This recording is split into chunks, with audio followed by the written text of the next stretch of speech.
साथ में मध्य प्रदेश के जन कल्याणकारी कार्यक्रमों व आयुष्मान भारत के व अन्य कार्यक्रमों के लिए भी नीति आयोग में चर्चा हुई। विशेषकर औद्योगिकरण की गति जो मध्य प्रदेश में बढ़ रही है उसके बारे में भी चर्चा हुई। तो यह जो प्रधानमंत्री जी के 12 वर्ष का कार्यकाल था और इस कार्यकाल में विकसित भारत के संकल्प के साथ में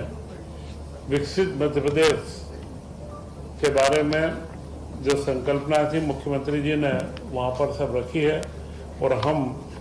उन्हें बहुत बहुत शुभकामनाएं भी प्रेषित करते हैं कि उनके नेतृत्व में देश भी आगे बढ़ेगा, हमारा प्रदेश भी आगे बढ़ेगा और हमारे आम जन को और सुविधाएं और कल्याणकारी योजनाओं को हम तेजी से आगे लाएंगे। इसी के साथ एक महत्वपूर्ण कार्यक्रम जो प्रधानमंत्री जी के द्वारा ही 21 जून को अंतर्राष्ट्रीय योग दिवस के रूप में मान्यता दिलवाई गई है, इसका आयोजन का प्रमुख आयोजन हमारा 21 को जबलपुर में होगा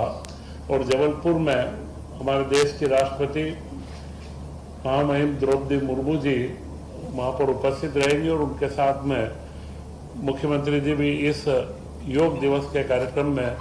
वहाँ पर उपस्थित रहेंगे। पिछले दिनों बम्बई में टूरिज्म का एक बहुत बड़ा कॉन्क्लेव हुआ, एग्जीबिशन एक्सीलेंस अवार्ड। उसमें मध्य प्रदेश टूरिज्म को श्रेष्ठ टूरिज्म का अवार्ड मिला। इन्होंने 20 से ज़्यादा कॉन्फ्रेंसेस मध्य प्रदेश के अंदर आयोजित करी और विभिन्न क्षेत्रों के टूरिज्म की ओर पर्यटकों का आकर्षण बढ़ाने में सफलता प्राप्त करी है। इसी के साथ नवकरणीय ऊर्जा विभाग को भी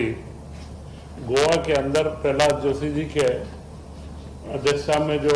एक ग्लोबल विंड डे का कार्यक्रम था उसमें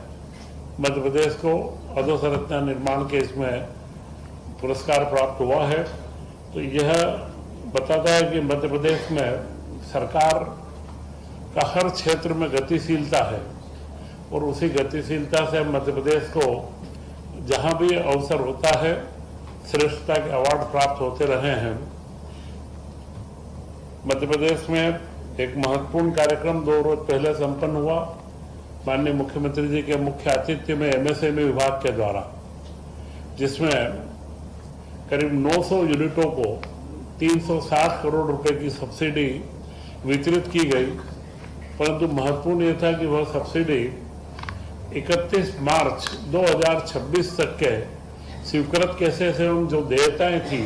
वो संपूर्ण पूर्ण कर ली गई है और ऐसा करने वाला मध्य प्रदेश देश में सबसे पहला राज्य बना है और इससे उद्योगपतियों को एक विश्वास बना है कि मध्य प्रदेश सरकार त्वरित रूप से उद्योगपतियों के साथ में औद्योगिकरण की दिशा में और हमारे नए युवाओं को आगे लाने में तत्पर है। एक साइबर सुरक्षा जो आज के समय में हम लोग देख रहे हैं, लगातार साइबर सुरक्षा की एक बहुत अच्छी सेमिनार राष्ट्रीय स्तर की भोपाल में संपन्न हुई और उसमें मुख्यमंत्री जी डॉक्टर मोहन यादव जी के द्वारा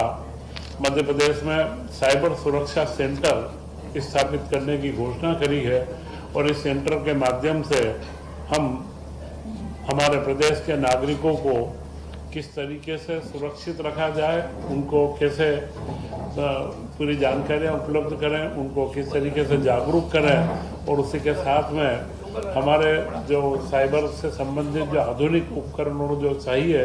वे सारे इस सेंटर के अंदर हम उपलब्ध कराएंगे। तो यह सारे विषय मुख्यमंत्री जी ने कैबिनेट के अंदर बताए हैं और उसी के साथ कल रात को 11:50 तक पोर्टल चलता रहा। जो ट्रांसफ़र की कल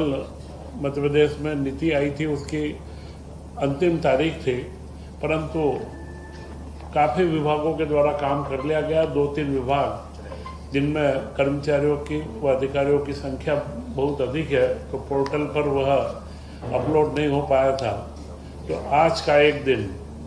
आज रात्रि को एक दिन इसका बढ़ाया गया है कि आज रात्रि को 12 बजे तक और भी जो ट्रांसफ़र के कोई काम रह गए हों जो कल अनुमोदित हो चुके हैं, उन सबको अपलोड करके और ये कर दिया जाए। इससे आगे अब कोई ट्रांसफ़र के लिए तारीख नहीं बढ़ाई जाएगी। यह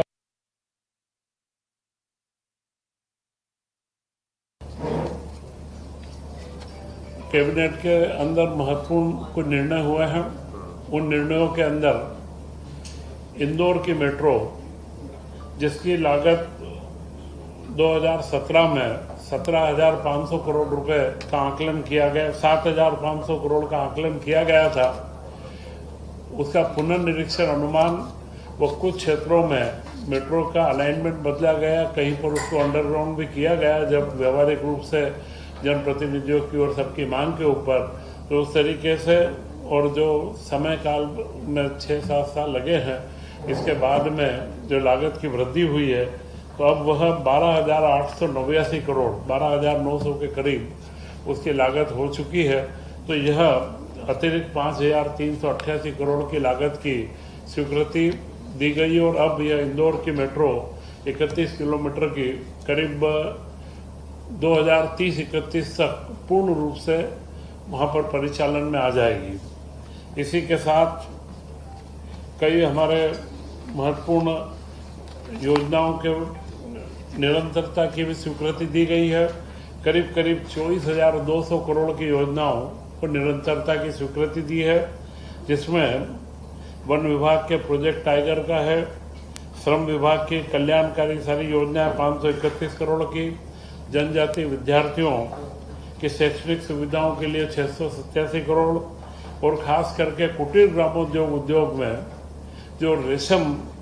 उत्पादन को बढ़ावा देने के लिए 639 करोड़ की, क्योंकि रेशम का उत्पादन एक बहुआयामी उत्पादन है। इसमें किसानी, खेती किसानी का कार्य भी है, जब फसल होती है शहतूत की, इसके बाद रेशम का उत्पादन होता है, फिर रेशम के उत्पादन के साथ में हथकरघे और ये भी चलते हैं और रेशम का कपड़ा बनता है। तो उससे यह कंपोजिट कार्यक्रम है जो खेती, उद्योग और रोजगार का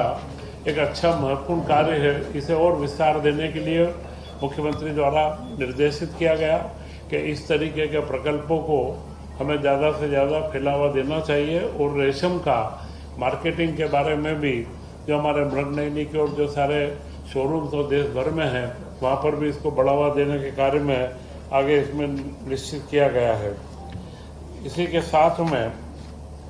दो महत्वपूर्ण मुद्दे चर्चा में आए।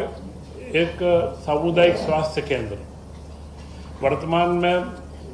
कई सामुदायिक स्वास्थ्य केंद्रों में जो 20 बिस्तर से ऊपर के हैं, उनमें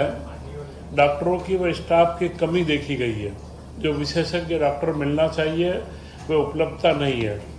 तो इस बार एक निर्णय लिया गया है कि 3 जिलों में, रीवा, देवास और एक और जिले हो रहे, जिसमें तीनों जिले के अंदर यह 8 सामुदायिक केंद्रों को निजी तौर पर संचालन करने के लिए दिया जाएगा। यह एक नई नीति ला करके 8 पायलट प्रोजेक्ट के रूप में आज स्वीकृति दी गई है कि उनमें निजी व्यक्ति पूरा संसाधन लाएंगे, डॉक्टर्स, स्टाफ और वो सारे उनके रहेंगे, संपत्ति मध्य प्रदेश सरकार की रहेगी और दवाइयों की उपलब्धता मध्य प्रदेश सरकार द्वारा की जाएगी, परंतु विशेषज्ञ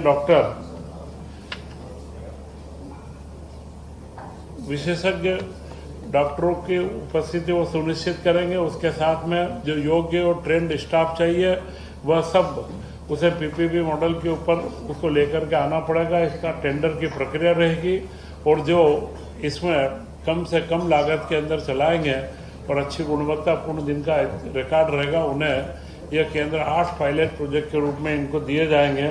इसमें प्रथम चरण में रीवा, देवास एवं गुना के 18 सामुदायिक स्वास्थ्य केंद्रों को आउटसोर्स प्रणाली से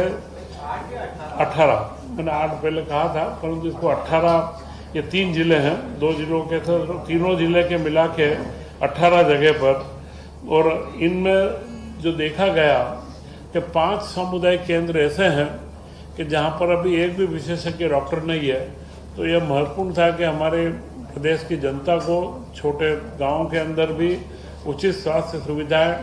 अच्छे स्तर पर प्राप्त हो, तो यह एक नए मॉडल को इस बार चालू करने की भी स्वीकृति दी गई है। इसी के साथ में एक महत्वपूर्ण प्रस्ताव कैबिनेट में आया कि जो परोपकारी व कल्याणकारी संस्थाएं हैं, वे अगर कोई चिकित्सालय,